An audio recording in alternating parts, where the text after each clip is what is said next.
So good afternoon, sir.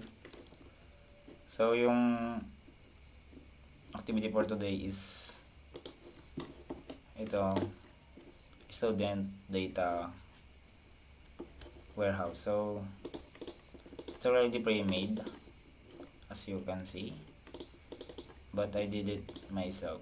So I'm just gonna roll over the things that I made, then I'm just gonna explain it to make it shorter in the video. So let's start. So the first thing I do is to create some tables. I have 3. So the student, which I have put 5 information with it. So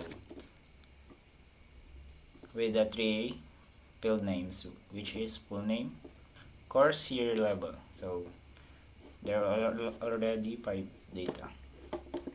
So after that, I made the the grades.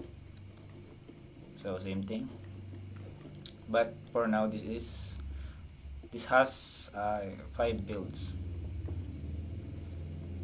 so they can connect in the relationship later on.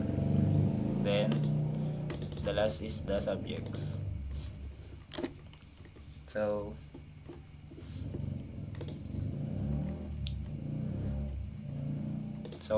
after that, I made this. So as you can see, they all connected from the students to grade to subjects.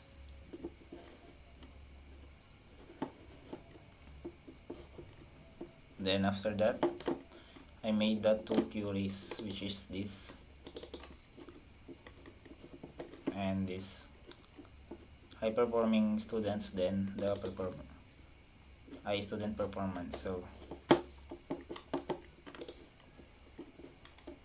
they is being sort in terms of the grades and in student performance rather. They just combine everything, and down the left is the high performing students. So after that, I made the reports.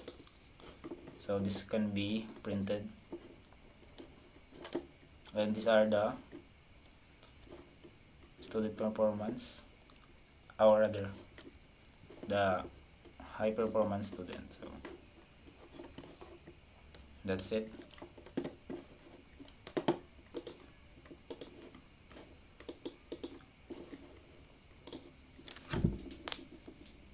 So I have made that, but I just to make it shorter. So that's it. Thank you.